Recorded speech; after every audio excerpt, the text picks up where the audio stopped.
नमस्कार अनि हार्दिक स्वागत छ कार्यक्रम समय सन्दर्भमा। आदरणीय दर्शक महानुभावहरू, हामीले यस कार्यक्रममा रहेर जनताका प्रत्यक्ष सरोकारका विषयवस्तुमा आधारित भएर कुराकानी गर्ने गर्दछौँ र आज पनि हामी फरक विषयवस्तुमा आधारित भएर कुराकानी गर्ने जमर्को गरिरहेका छौँ। खास गरी नेपालमा रहेका धेरै जस्तो सामुदायिक विद्यालयहरूको अवस्था अहिले दिन प्रतिदिन खसखस्दो अवस्थामा रहेको छ। आज अभिभावकहरू सामुदायिक विद्यालयप्रति निराशा जनाइरहेका छन् भने आफ्नै सामुदायिक विद्यालयका प्रहरले आफ्ना छोराछोरीको भविष्य आफ्नो विद्यालयमा नदेखि अन्यत्र निजी विद्यालयहरूमा पठाउन बाध्य भएका छन्। यस्तो अवस्थामा पनि केही सामुदायिक विद्यालयहरू देशकै अब्बल सामुदायिक विद्यालयको रूपमा पनि रूपान्तरण भइरहेका छन्। विद्यार्थीहरूको प्रमुख रोजाइको केन्द्र बनिरहेका छन्, जहाँ विद्यार्थीहरू पढ्नको निम्ति विभिन्न परीक्षाहरू पास गर्नुपर्ने हुन्छ र धेरै विद्यार्थीहरू पास हुन नसकेर अन्यत्र विद्यालय जान बाध्य भएका छन्। हो, हामी त्यही सफल विद्यालयको आज हामी त्यही सफल विद्यालयको बारेमा कुराकानी गर्नको निम्ति आज हामी नेपालकै उत्कृष्ट विद्यालयमा पढ्न सफल कान्ति माध्यमिक विद्यालयका पर गोविन्द गेवालीसँग कुराकानी गर्ने जमर्को गरिरहेका छौँ। गोविन्द सर, यहाँलाई स्वागत छ कार्यक्रममा। हस्, धन्यवाद, नमस्कार। अनि मैले पृष्ठभूमिमा केही कुराहरू भनिसकेको छु। जुन नेपालमा सामुदायिक विद्यालयहरूको अवस्था गिरावट आइरहँदा तपाईँहरूको विद्यालयमा भने विद्यार्थीहरूको माग सङ्ख्याभन्दा नि बढी चाहिँ भएको छ, जहाँ पढ्नको निम्ति विद्यार्थीहरूले विभिन्न परीक्षाहरू पास गर्नुपर्ने एउटा प्रावधान रहेको छ। यस्तो विद्यालय हुँदा तपाईँलाई कस्तो अनुभूति भएको छ? यहाँले पृष्ठभूमिमा भने जस्तै सामुदायिक विद्यालयहरूमध्ये धेरैको अवस्था नाजुक पनि छ र पछिल्ला 4-5 वर्ष यता धेरै विद्यालयहरूले सुधार गर्दै लगिराखेको अवस्था पनि छ र हाम्रो विद्यालयको सन्दर्भमा कुरा गर्नुपर्दा यो सानो प्रयासले प्राप्त भएको सफलता होइन। यो 10औं वर्षको प्रयासपछि हामी यो उचाइमा पुग्न सफल भएका छौँ। यसको लागि हामीले धेरै पटक अभिभावकहरूसँग, शिक्षक अभिभावक सङ्घ, व्यवस्थापन समिति, शिक्षक स्टाफहरूबिच छलफल गऱ्यौँ। विद्यालयलाई साँच्चीकै सुधार गरेर लैजानुपर्छ, कसैले पहल कदमी लिनुपर्छ भन्ने हिसाबले हामी लाग्यौँ। हाम्रो सिङ्गो टिम निस्वार्थ भावले लाग्यो। हामीलाई कसैले अराएर सिकाएर यसो गर भनेर हामी गरेका होइनौँ। हामी स्वतः स्फूर्त रूपमा सुधार गर्नुपर्छ, हाम्रो दायित्व हो भन्ने हिसाबले गर्दा यो उसमा सफलता प्राप्त गरेका छौँ। हजुर, आज यसरी हजारौँ विद्यालयको भइरहँदा जुन एउटा तपाईँहरू कान्ति मावि लगायतका केही विद्यालयहरू एउटा उत्कृष्ट विद्यालयको रूपमा चाहिँ स्थापित भइरहनु भएको छ। हजुर, यस्तो अवस्थामा खास विद्यालयले राम्रो बनाउनको निम्ति के गर्नुपर्दो रहेछ र के गर्दा चाहिँ विद्यालय राम्रो हुँदो रहेछ र अभिभावकको एउटा चाहिँ रोजाइको केन्द्र बन्दो रहेछ भन्ने चाहिँ तपाईँलाई अनुभूति भयो? यसमा धेरै फ्याक्टरहरू हुन सक्छन्। सबैभन्दा पहिलो कुरा त इच्छा शक्ति हो। शिक्षकहरूमा त्यो इच्छा शक्ति जागृत गर्न सक्नुपर्छ र दोस्रो कुरा समूह कार्य हो। यसमा समूह मिलेर गर्न सकियो भने अब त्यो सफलता प्राप्त गर्न सकिन्छ र अभिभावकको मन जित्न सकिन्छ। हामीले यस्तै 4-5वटा कुराहरू, समूह कार्य, त्यसपछि शिक्षकको इच्छा शक्ति र शिक्षकहरूलाई अब प्रोफेसनल डेभलपमेन्टका कुरा, शिक्षकलाई खुसी बनाउने कुरा, यी कुराहरूमा विशेष ध्यान दिँदै गयौँ, जसले गर्दा शिक्षाको गुणस्तरमा क्रमशः सुधार हुँदै गयो। आम विद्यार्थी र अभिभावकहरूको मन जित्न त्यसरी सफल भयो। आज जुन तपाईँले भन्नुभयो शिक्षकहरूको व्यक्तित्व विकासदेखि लिएर शिक्षकहरूलाई विज्ञान र प्रविधिसँग नजिक गराउँदा यो सफलता प्राप्त गरेको भनिरहँदा अझ पनि तपाईँको विद्यालयमा जुन निजी शिक्षकहरू र थाई शिक्षकहरू चाहिँ हुनुहुन्छ, दुई तहका चाहिँ शिक्षकहरू हुनुहुन्छ, ती थाई तहका शिक्षकलाई हेर्ने दृष्टिकोण र थोरै निजी तहका हेर्ने शिक्षकलाई दृष्टिकोण केही फरक छ भन्ने कुरा पनि मलाई भर्खरै मात्र चाहिँ म्यासेजमा कुरा भएको थियो कुनै व्यक्तिहरूसँग, यो पनि जानकारी आएको थियो। के साँच्चीकै तपाईँहरू फरक व्यवहार गर्नु? मलाई त्यस्तो लाग्दैन। कान्ति माविमा अब राज्यको कुरा त अलग भयो त्यो विषय, तर विद्यालयले गर्ने कुरामा त्यस्तो विभेद हामीले जानेर बुझेर गरेका छैनौँ। दृष्टिले तपाईँहरूले छैन, बिल्कुलै छैन। त्यो भएको भए अब सायद यो सफलता पनि प्राप्त गर्न गाह्रो पर्थ्यो। हामीले महत्त्वपूर्ण जिम्मेवारी विद्यालय स्रोतको साथीहरूलाई पनि दिएका छौँ। इन्चार्ज साथीहरू हुनुहुन्छ, केही इन्चार्ज साथीहरू विद्यालय स्रोतमा भएको साथीहरू हुनुहुन्छ भने अब यो केही चाहिँ दरबन्दीमा रहेका साथीहरू हुनुहुन्छ र सेवा सुविधाको सन्दर्भमा पनि हामीले अब विद्यालयको स्रोतले क्षमताले भ्याएसम्म राम्रै गर्ने प्रयास गरेका छौँ। साथीहरूलाई हामीले अब यो सञ्चय कोषको व्यवस्था गरिएको छ, ग्रेडको व्यवस्था गरिएको छ, प्रमोसनको व्यवस्था गरिएको छ। यस्ता थुप्रै प्रयासहरू विद्यालयले गरेको छ र तालिमको सन्दर्भमा भन्नुपर्दाखेरि पनि साथीहरूको त्यो क्षमता विकास गर्नको लागि हामीले विद्यालयले आफ्नै पहलमा शैक्षिक सत्रको सुरुमा विषयगत रूपमा बाहिरबाट विषय विज्ञहरू बोलाएरसम्म पनि हामीले उहाँहरूलाई रिफ्रेसमेन्ट ट्रेनिङहरू दिने गरेका छौँ, जुन चाहिँ यो वर्ष पनि हामीले शैक्षिक सत्रको सुरुमा क्लास 10 सम्म गरियो र यो क्लास 11-12 को सन्दर्भमा पनि पठन पाठन सुरु हुनुभन्दा अगाडि हामीले 2 दिनसम्म त्यो कार्यक्रम सञ्चालन गर्यौँ। समय परिवर्तन सँगसँगै शिक्षकहरूको चाहिँ व्यक्तित्व विकास गर्न, शैक्षिक विकास गर्नको निम्ति तालिमहरू सञ्चालन गरिरहनु भएको छ। हजुर हजुर हजुर, खास गरी अब तपाईँहरू अलिकति यहाँ चाहिँ मासमा देखिँदाखेरि विद्यार्थीहरू ठुलो सङ्ख्यामा भएको विद्यालय पनि तपाईँहरू गरिनुहुन्छ। यसरी विद्यार्थीहरू धेरै अपेक्षाहरू लिएर, धेरै उद्देश्यहरू लिएर तपाईँको विद्यालयको गेटभित्र प्रवेश गर्ने गर्छन् र त्यहाँ विद्यार्थीहरूको भविष्य मात्र नभएर अभिभावकको भविष्य पनि जोडिएको छ र सँगसँगै चाहिँ त्यहाँ धेरै कुराहरू एउटा समाजको भविष्य पनि जोडिएको छ। हजुर, त्यो जुन विद्यार्थीहरू जुन परिकल्पना गरेर आउनुहुन्छ त्यो परिकल्पना अनुसारको वातावरण चाहिँ कान्ति माध्यमिक विद्यालयले प्रदान गर्छ, प्रदान गरेको छ भनेर हामीले विश्वास गरेका छौँ। किनकि अब यो अभिभावकहरूको अहिलेसम्म हामीले जुन सन्तुष्टि पाएका छौँ, विद्यार्थीहरूको सन्तुष्टि पाएका छौँ र दिन प्रतिदिन यो सङ्ख्या वृद्धि हुँदै जानु र विद्यार्थीले त्यो एचिभमेन्ट पनि राम्रो प्राप्त गर्नुमा मलाई लाग्छ हामी अब त्यसैको उपज हो भन्ने लाग्छ तपाईलाई। 100% त नभनौँ तर हामी 100% गर्न कोसिस गरेका छौँ। हजुर, आज त्यसैको उपजले को कारणले गर्दा आज कान्ति मावि चाहिँ देशमै एउटा चिनिन सफल भएको भन्ने तपाईँलाई लाग्छ? हजुर, खास गरी सामुदायिक विद्यालयहरूमा यो व्यवस्थापन समिति विभिन्न राजनीतिक दलहरूको चाहिँ हस्तक्षेपको कारणले गर्दा राम्रो हुन सक्दैन, राजनीतिक हस्तक्षेप चाहिँ बढी भएको हुनाले राम्रो भएन, गुणस्तर कायम भएन भन्ने चाहिँ धेरै प्रहरको गुनासोहरू पनि छ। तपाईँको नि गुनासो योसँग सम्बन्धित छ कि? कैयौँ ठाउँमा त्यस्ता कुराहरू सुनिन्छन्, तर कान्ति माध्यमिक विद्यालयको सन्दर्भमा भन्नुपर्दा राजनीतिक दलहरूले त्यस्तो खालको असहयोग गर्नुभएको छैन। सबै दलहरूको विद्यालयप्रति सदा सहायता छ र उहाँहरूले विद्यालयले गर्ने राम्रा कामहरूमा सधैँ सरसहयोग गर्नुभएको छ। हामी सरसल्लाहबाट गर्छौँ। त्यो विद्यालयको आवश्यकता यो हो, यसरी लैजानुपर्छ भनेर विद्यालयले पनि बुझाउनुपर्छ उहाँहरूलाई। उहाँहरूलाई कतिपय कुराहरू त्यो मिसअन्डरस्ट्यान्डिङको कारणले पनि त्यो भएको हुनसक्छ। तर हाम्रो विद्यालयको हकमा अहिलेसम्म भन्नुपर्दा मैले अब विभिन्न दलका सित आबद्ध अथवा आस्था राख्ने व्यवस्थापन समितिका साथीहरूसँग काम गरेँ, तर अहिलेसम्म मैले त्यस्तो अप्ठ्यारो स्थिति भोग्नु परेन। हामी सरल तरिकाले सहज रूपमा चाहिँ अगाडि बढाउनु भएको एकदमै सरसल्लाह गरेर विद्यालयको आवश्यकता यो हो, यसरी जाउँ भन्दाखेरि उहाँहरूले चाहिँ यस्तै गर्नुपर्छ, यो हुँदैन भनेर भन्ने स्थिति चाहिँ अहिले छैन हाम्रोमा। हजुर, जस्तै कोभिड-19 पछि जुन अहिले तपाईँको विद्यालयमा अलिकति विद्यार्थीहरू झनपछि झन् चाहिँ आकर्षण भएर झन् बढिरहेको छ सङ्ख्यात्मक रूपमा, यसरी सङ्ख्यात्मक रूपमा बढिरहँदा र गुणात्मक रूपमा तपाईँले चाहिँ एउटा गुणस्तरलाई कायम राखिरहँदा त्यहाँ भौतिक संरचनाका कुराहरू रहन्छन्, विद्यार्थीहरू बस्ने, खेल्ने, पढ्ने वातावरणको कुरा रहन्छ, जाने शौचालयको कुरा, सामान्य कुरा शौचालयको कुरा रहन्छ, त्यो भौतिक पूर्वाधारहरूमा तपाईँहरू सम्पन्न हुनुहुन्छ? अहिले सम्पन्न छैनौँ, तर अब चाहिँ हामी सम्पन्नतर्फ अगाडि बढिरहेका छौँ। सम्भवतः यो 2079 को अन्त्यसम्ममा हाम्रो भौतिक संरचनाहरू कम्प्लिट रूपमा निर्माण हुन्छ। अहिले चाहिँ केही कठिनाइ छ, कक्षा कोठाहरू अब बन्दैछन्, हामीले पठन पाठन अगाडि बढाएका पनि छौँ, शौचालय आदिको अब अलिकति अभाव छ। खानेपानी त हामीले अब शुद्ध खानेपानीको व्यवस्था गरेका छौँ विद्यार्थी भाइ बहिनीहरूलाई।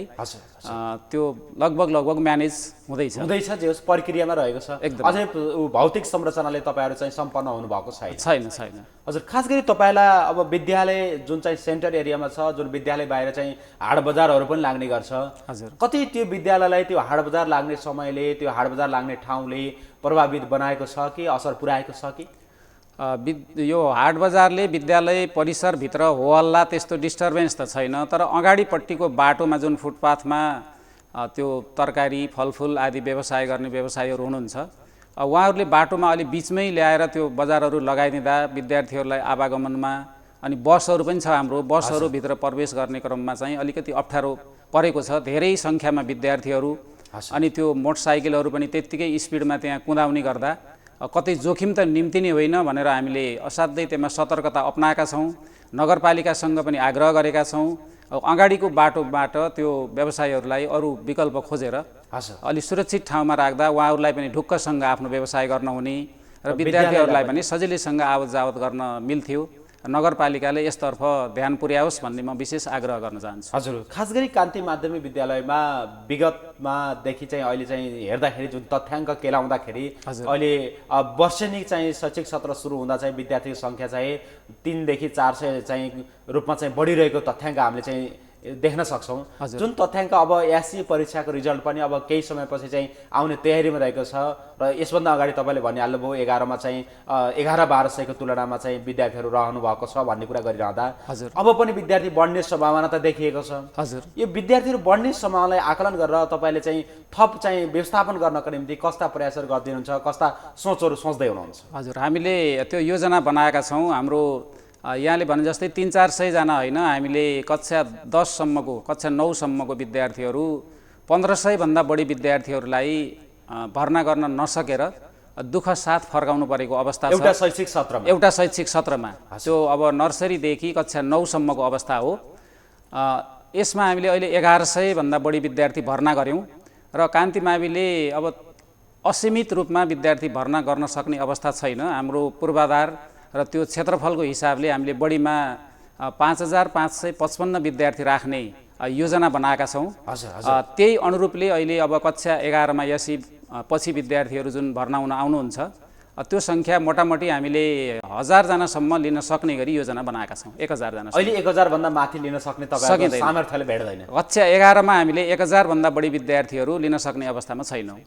अझ 5000 भन्दा बढी चाहिँ थ्याक्ने अवस्था पनि तपाईहरुकोमा छैन भौतिक संरचनाले। छैन।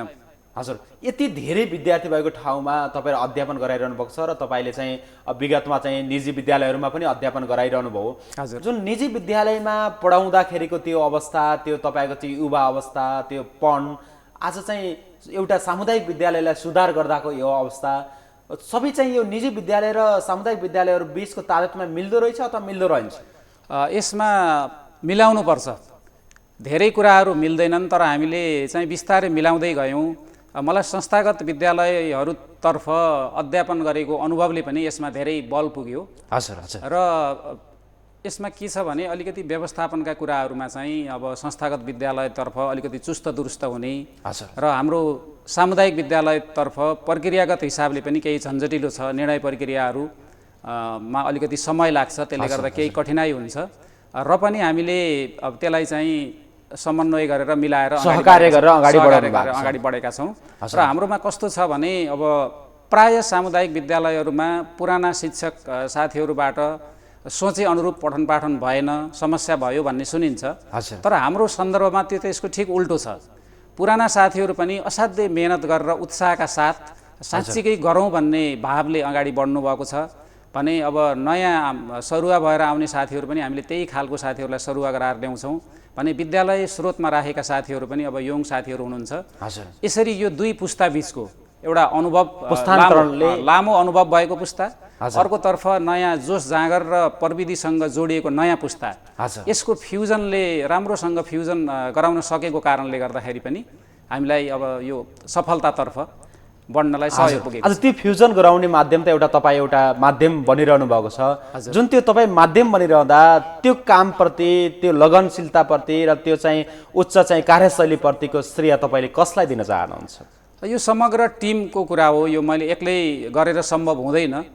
यो टिमवर्कको कुरा हो। सबैभन्दा बढी त मैले यो टिमलाई धन्यवाद दिन चाहन्छु। हाम्रो चाहिँ अब सहायक प्रधानाध्यापक सरहरू हुनुहुन्छ, इन्चार्ज साथीहरू हुनुहुन्छ, विषय विभाग छ। त्यसरी हामीले चाहिँ यो हाम्रा अधिकारहरूलाई बाँडफाँड गरेका छौँ। त्यसै गरी अब हाम्रो व्यवस्थापन समिति, शिक्षक अभिभावक सङ्घ, सल्लाहकारहरू, हाम्रा आम अभिभावकहरू सबैको यो टिम चाहिँ असाध्यै राम्रो छ। हामी अब पटक पटक अभिभावक भेला गर्छौँ, सल्लाहकारहरूको सल्लाह सुझाव लिन्छौँ र उहाँहरूका रचनात्मक सुझावहरूलाई पनि हामीले सकभर कार्यान्वयन गर्ने गरी अगाडि बढेका छौँ। हजुर, खास गरी तपाईँको यो बुटुल उपमहानगरपालिकासँग जोडिएका जुन सामुदायिक विद्यालयहरूको अवस्था हेर्दा अहिले पनि दयनीय अवस्थामा रहेको छ र एकदम सम्भावना धेरै बोकेका जुन सामुदायिक विद्यालयको अवस्था दयनीय देखिरहँदा तपाईँ एउटा चाहिँ बजारमा बसेर एउटा राम्रो चाहिँ विद्यालयलाई अगाडि बढाउन चाहिँ ह्यान्डल गरिरहेको मान्छे आज त्यो सामुदायिक विद्यालयलाई राम्रो तरिकाले अगाडि लान नसक्नुभएका प्रहरूको निम्ति तपाईँले के भन्न चाहनुहुन्छ? यसमा अब बुटवल उपमहानगरपालिकाले पनि अब गत वर्षदेखि एउटा नयाँ कार्यक्रम सिङ्गो बुटवल एक विद्यालय भन्ने अवधारणा अगाडि सारेको छ। यसमा बुटवलभरिका सबै सामुदायिक विद्यालयहरूको गुणस्तर सुधार गर्नुपर्छ, एउटै गुणस्तरमा लैजानुपर्छ। जुनसुकै विद्यालयमा पढे पनि विद्यार्थी भाइ बहिनीहरूलाई फरक पर्दैन भन्ने यसको मूल उद्देश्य हो। त्यो अनुरूप हामीले अब अघिल्लो शैक्षिक सत्रमा काम पनि गऱ्यौँ र त्यसबाट मलाई लाग्छ धेरै राम्रा अभ्यासहरू पनि भए, सफल अभ्यासहरू आदान प्रदान भए।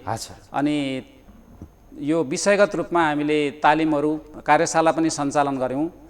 यस्ता कार्यक्रमहरू चाहिँ अब यो अथवा अरू यस्तै खालका कार्यक्रमहरूले गर्दाखेरि ती सबै विद्यालयहरूलाई माथि उठाएर सँगसँगै लैजाने वातावरणको सिर्जना हुन्छ र नगरपालिकाले त्यो प्रयास गरेको छ। हाम्रा सामुदायिक विद्यालयका साथीहरूबीच, शिक्षक साथीहरूबीच सहकार्य गरेरै हामी अगाडि बढेका छौँ।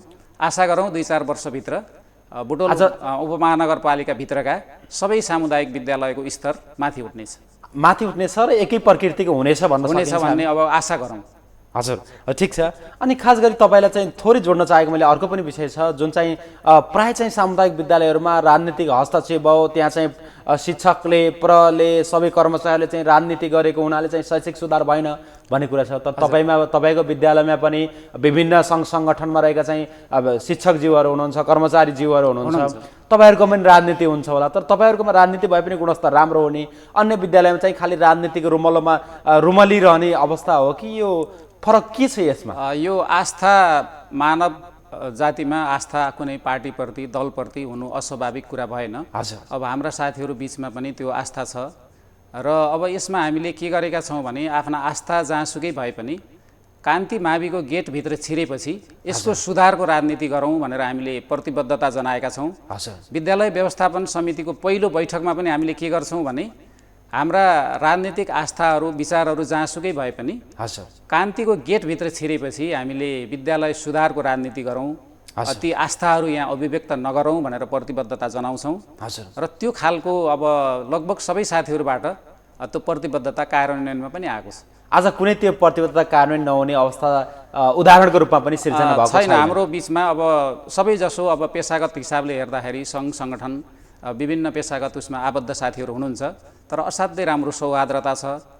त्यसले अब त्यो हाम्रो पठन पाठनमा गुणस्तरमा बरु अब विभिन्न क्षेत्रका अनुभवहरूले गर्दाखेरि बल पुगेको छ, त्यसले नकारात्मक असर चाहिँ पारेको छैन। तर अन्य विद्यालयमा त्यही कारणले गर्दा चाहिँ शैक्षिक गुणस्तर कमजोर भयो, शैक्षिक गुणस्तर माथि उठ्न सकेन भन्ने दोषारोपण पनि त छ। त्यो सुनिन्छ, एकदमै सुनिन्छ र हामीले शिक्षक छनौट गर्दा, शिक्षक सरुवा गर्दा त्यो दल विशेषलाई हेरेर गर्दैनौँ।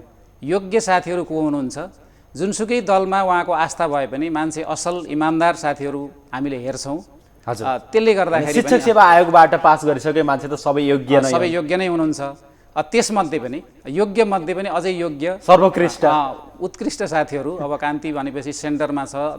त्यसरी अब विभिन्न ठाउँबाट आउन खोज्नेको लगभग धेरैको चाहना पनि हुन्छ।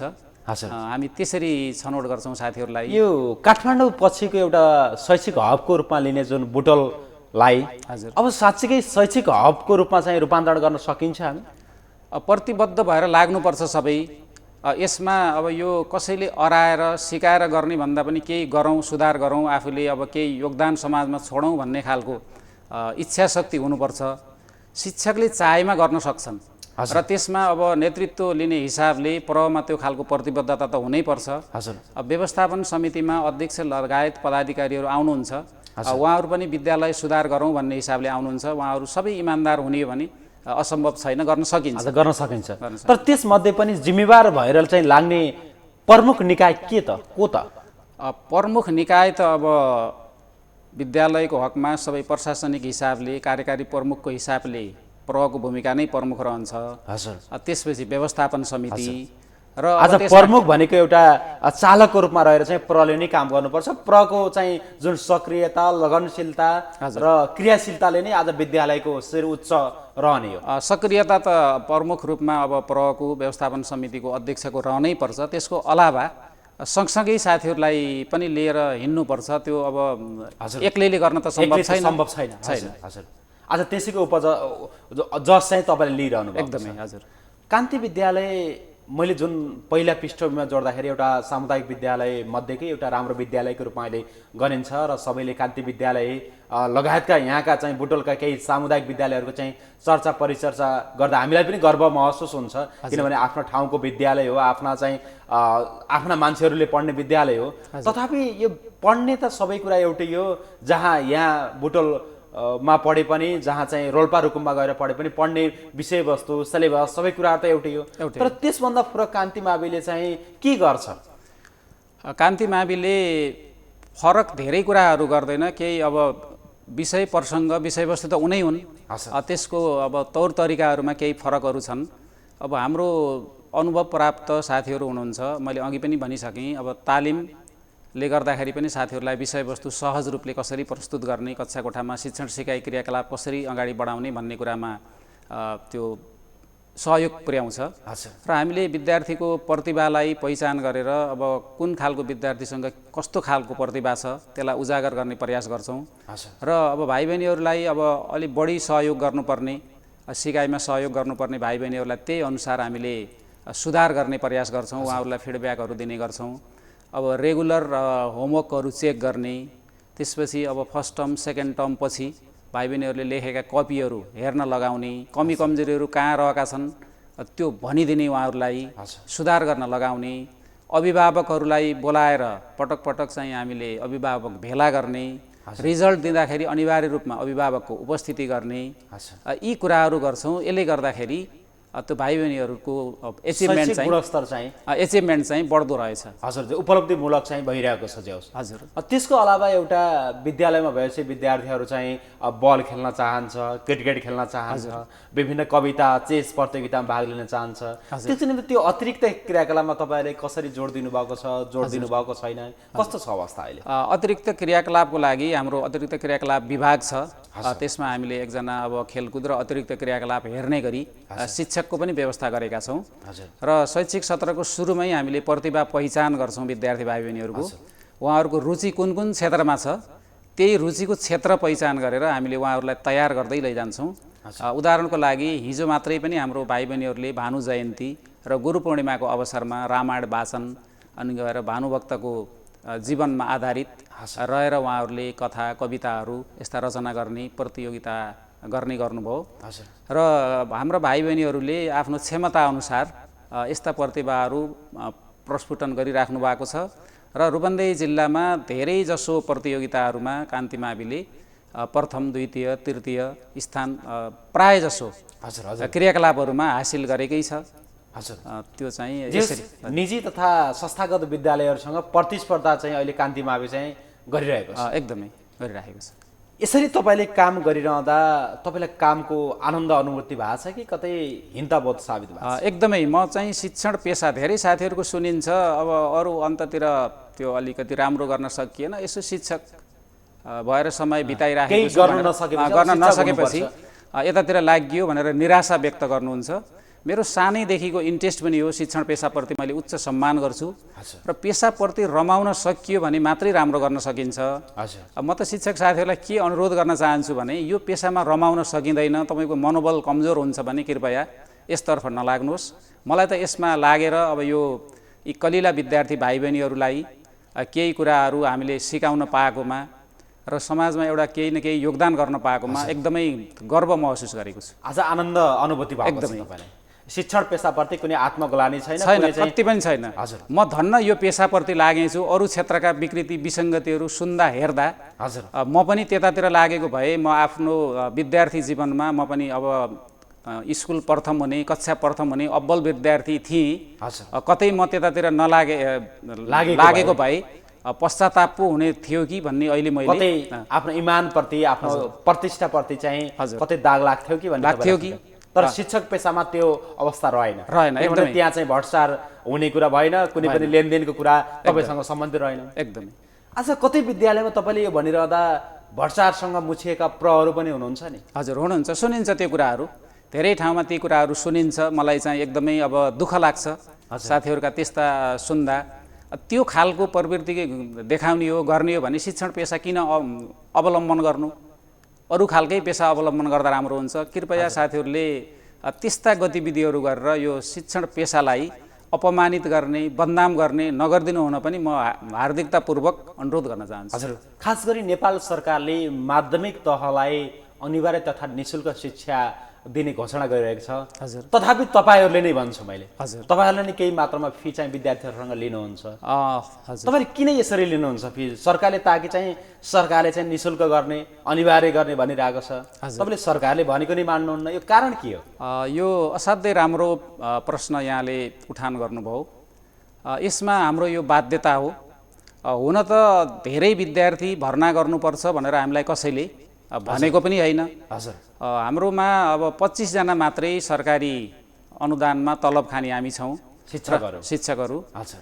र विद्यालयमा अहिले 200 जना शिक्षक कर्मचारीहरू कार्यरत हुनुहुन्छ। हजुर। अब त्यो 175 जना शिक्षक कर्मचारीको तलब भत्ताको व्यवस्थापन गर्नलाई हामीलाई सरकारले कुनै सहयोग गर्दैन।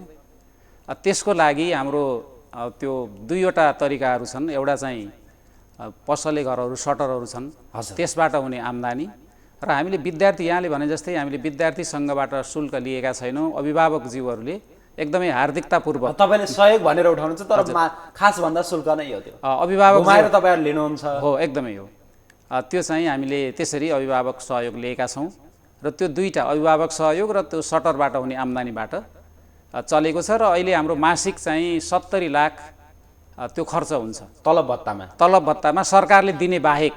हजुर। सरकारले दिने बाहेक विद्यालय स्रोतबाट राखिएका शिक्षक कर्मचारीहरूमा मासिक 70 लाख खर्च हुन्छ।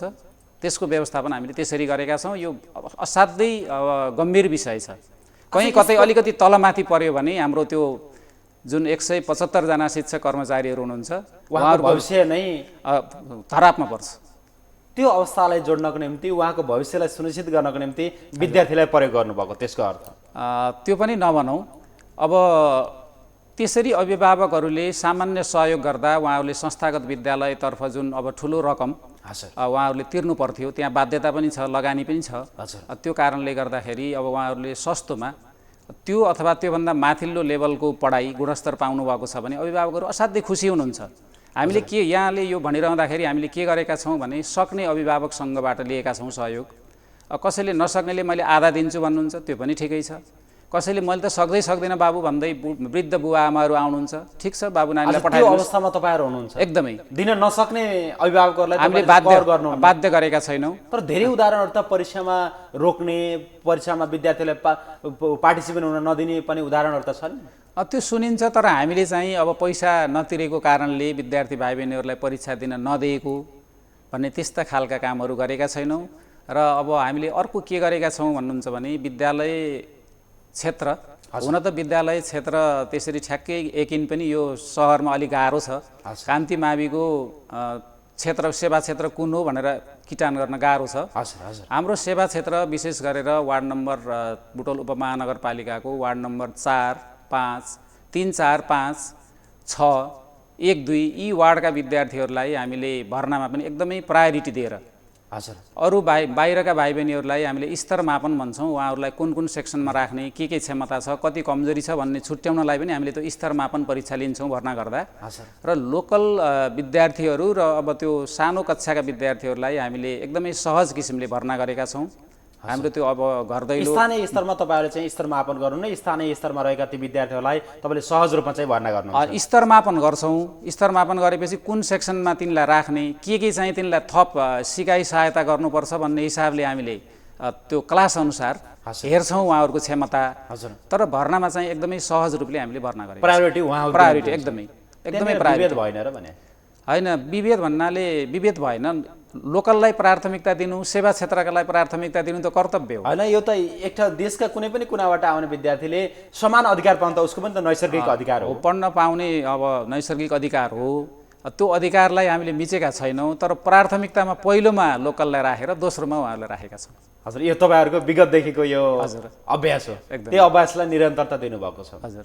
त्यसै गरेर अर्को एउटा गुनासो पनि आउने गर्छ, जुन चाहिँ विद्यालयमा कम्प्युटर विषय पढाइ हुन्छ। जुन कम्प्युटर विषय पढाइ भइरहँदा प्र्याक्टिकललाई खासै महत्त्व दिन्न, प्र्याक्टिकलको विषय पैसाहरू उठाउने, तर प्र्याक्टिकललाई चाहिँ महत्त्व नदिने भन्ने कुरा पनि गुनासो आउँछ नि? आउँछ। त्यसप्रति तपाईँको भनाइ? त्यसमा चाहिँ अब कम्प्युटर विषय पढाइसकेपछि त्यसमा अब त्यो नलेज र स्किल सँगसँगै विकास गर्दै लैजानुपर्ने विषय हो त्यो। हजुर। त्यसैले त्यो ल्याबमा पर्याप्त मात्रामा कम्प्युटर राख्ने, त्यो प्रयोगात्मक अभ्यासहरू भाइ बहिनीहरूलाई गराउने गर्नुपर्छ।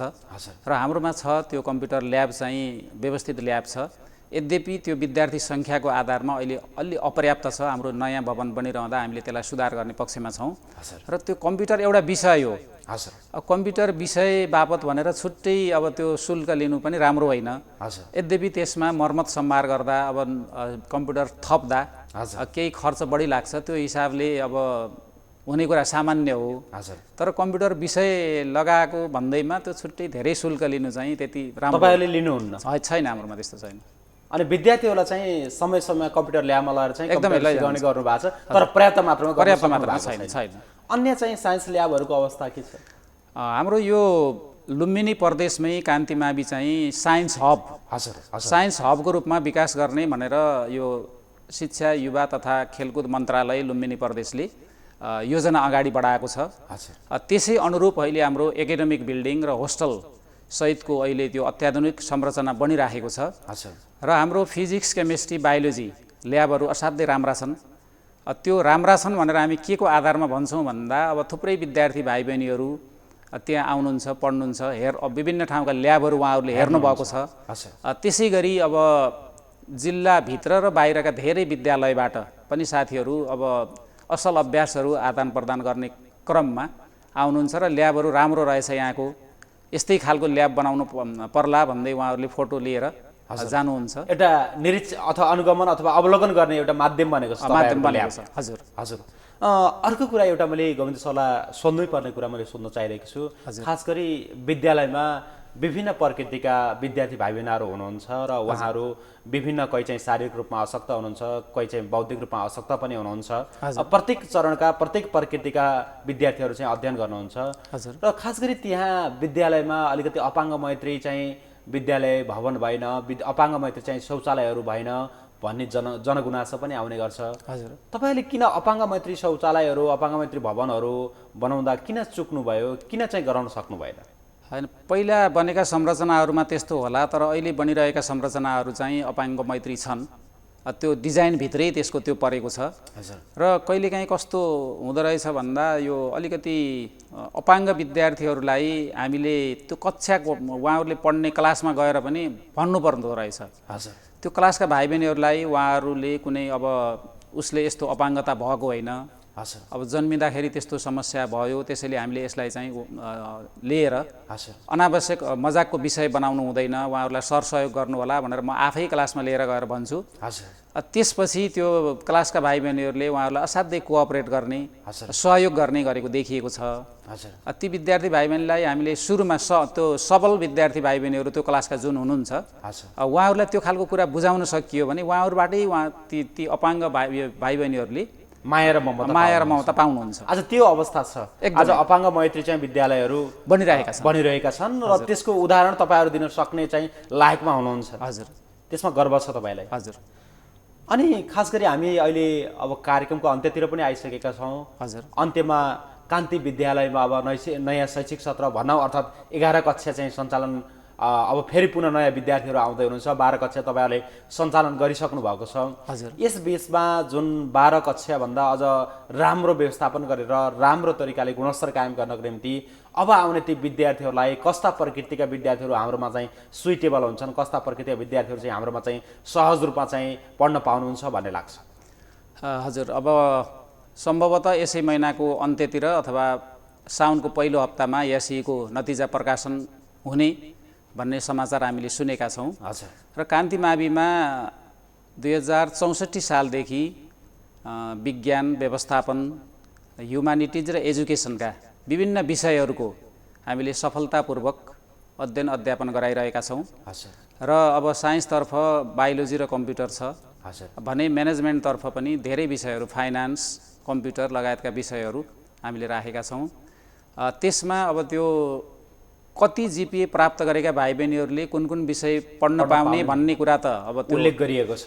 त्यो उल्लेख गरिएको छ। सम्भवतः फेरि नयाँ अहिलेको परिवर्तित त्यो जुन मूल्याङ्कन पद्धति छ त्यो अनुसार बाहिर आउला। हजुर, ग्रेडिङ सिस्टम छ, त्यो अनुसार बाहिर आउला, बोर्डले निकाल्ला, पाठ्यक्रम विकास केन्द्रले निकाल्ला, त्यसै अनुसार नै हामीले भर्ना गर्नुपर्ने हुन्छ। यसमा अब देशका प्राय धेरै जिल्लाहरूबाट हामीले विगत वर्षहरूमा हेरेको 40-42 जिल्लाका विद्यार्थी भाइ बहिनीहरू कान्तिमा अहिले अध्ययन गरिराखेको हुनुहुन्छ।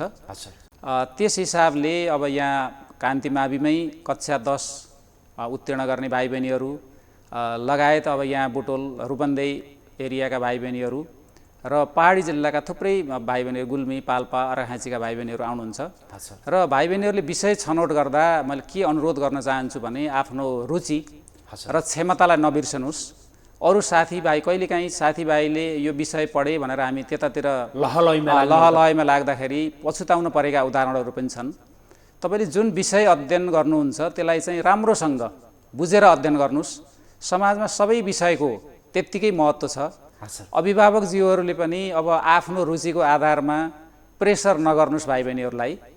त्यसरी गइयो भने भाइ बहिनीहरूले आफ्नो रुचिको क्षेत्रको विषयमा राम्रो गर्न सक्नुहुन्छ र भोलि अब देशको लागि अब काम लाग्ने नागरिक बन्नुहोस्, सक्षम नागरिक बन्नुहोस्। म त्यसको लागि आग्रह गर्न चाहन्छु। र अब त्यो भर्ना गर्दाखेरि विद्यालयको बाहिरी भनौँ न बाहिरी सौन्दर्यता मात्रै पनि हेरेर हुँदैन, ठुलो कुरा होइन। भौतिक पूर्वाधार पनि चाहिन्छ। त्यसको अब जनशक्ति कस्तो छ त्यहाँभित्रको, विगतको रिजल्ट कस्तो छ, अनि गएर त्यहाँ अब आर्थिक हिसाबले पनि जोडिन्छ पाटो, फी स्ट्रक्चर कस्तो छ। यसरी 4-5वटा कुराहरूलाई हेरेर निर्णय गरियो भने पछुताउनु पर्दैन। मैले यिनी कुराहरू किन उठाएँ भने अब विद्यार्थी भाइ बहिनीहरू एकतिर एडमिसन हुनुहुन्छ 11मा, अनि 12मा सर ट्रान्सफर गर्नु पर्यो, कान्तिमा आउँछौँ भन्दै आउनुहुन्छ। किन आउनुहुन्छ भन्दाखेरि यिनी मैले अघि भनेका कुराहरूमा चाहिँ पहिला ख्याल गरिएन, विचार पुर्याइएन भन्दै गुनासोमा पछि पछुताउनु पर्ने, ती गुनासाहरू गर्ने ठाउँ नरहुन्।